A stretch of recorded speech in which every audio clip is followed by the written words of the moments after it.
اللہ تعالیٰ قرآن کریم میں فرماتا ہے وَلَنَبْلُوَنَّكُمْ، ہم تم کو آزمائیں گے، بِشَيْءٍ مِّنَ الْخَوْفِ، خوف کے ذریعے سے کچھ خوف بھی تم پر ڈالیں گے، وَنَقْصٍ مِّنَ الْأَمْوَالِ وَالْأَنفُسِ وَالثَّمَرَاتِ، مال، جان اور کوششوں کے نتائج، کوششوں کے پھل میں کمی کے ذریعے سے۔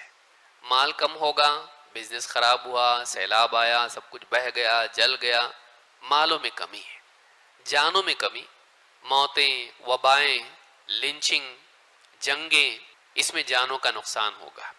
وَنَقْصٍ مِّنَ الْأَمْوَالِ وَالْأَنفُسِ وَالثَّمَرَاتِ، اور ثمرات میں کمی کے ذریعے سے، چاہے وہ پھل کے اعتبار سے ہو، چاہے وہ انسان کی کوششوں کے نتائج میں کمی اور تباہی کے اعتبار سے ہو کہ ساری محنت کی لیکن نتیجہ کچھ بھی نہیں آیا، چاہے وہ تجارت کے اعتبار سے ہو یا کسی اور اعتبار سے ہو، کھیتی باڑی کے اعتبار سے ہو، تو انسان کوشش کرے گا لیکن اس کے پھل میں کیا ہوگی؟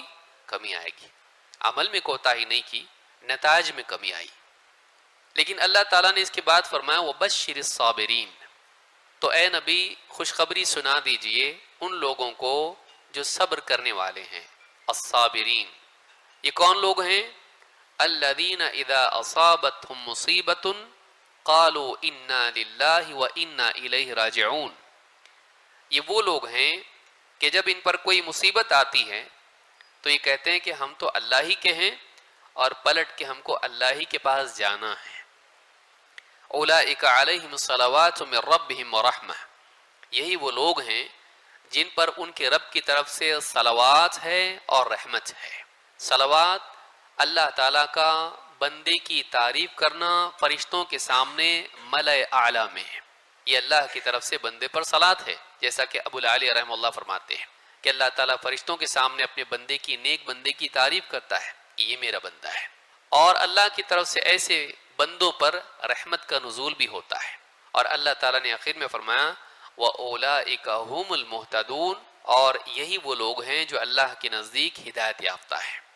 مصیبتوں میں انسان ہدایت والے راستے پر ہے، کیسے پہچانا جائے؟ اس کی علامت کیا ہے؟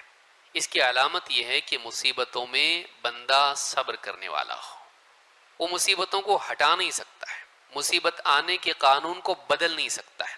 اللہ نے فرمایا وَلَنَبْلُوَنَّكُمْ، یہاں پر عربی جاننے والے جانتے ہیں یہاں پر لام التاکید ہے اور نون التاکید ہے کہ ہم تم کو ضرور ضرور آزمائیں گے، یعنی یہ ہونے ہی والا ہے، نہیں ہوگا ایسا نہیں ہے، یہ ٹلے گا نہیں۔ دنیا کا قاعدہ ہے، انبیاء کی تاریخ دیکھ لیجئے، آپ کو یہ ملے گا کہ اسلام کے دشمن انہوں نے انبیاء کو ستایا، کتنوں کو قتل کیا، ان کے ماننے والوں کی جانوں کو خراب کیا، انہیں قتل کیا، انہیں ملک بدر کیا، انہیں بستیوں سے نکالا، ان کی تجارتیں تباہ کی، انہیں زخمی کیا، ان کی عزتیں اچھالی، ان پر تہمتیں لگائیں، بہت کچھ ہوا۔ اللہ نے فرمایا ایسے حالات آئیں گے، تم کو آزمایا جائے گا، کبھی خوف کے حالات ڈالے جائیں گے، معلوم نہیں کیا ہوگا، معلوم نہیں کون سا قانون آئے گا، معلوم نہیں جانوں کا کیا معاملہ ہوگا، خوف کے حالات چھائے رہیں گے، حکومتیں آئیں گی، ظالم حکومتیں ہوں گی، فسادات کا ماحول بنے گا، کچھ اور ماحول بنے گا، خوف کے ماحول میں جئیں گے، کبھی جانوں کا نقصان ہوگا، کبھی تجارتیں خراب ہوں گی، کبھی کھیتی باڑی خراب ہوگی، اس طرح کے حالات آئیں گے۔ لیکن ان حالات میں کامیابی کا راستہ کیا ہے؟ ان حالات میں کامیابی کا راستہ یہ ہے کہ انسان صبر کرنے والا بنے۔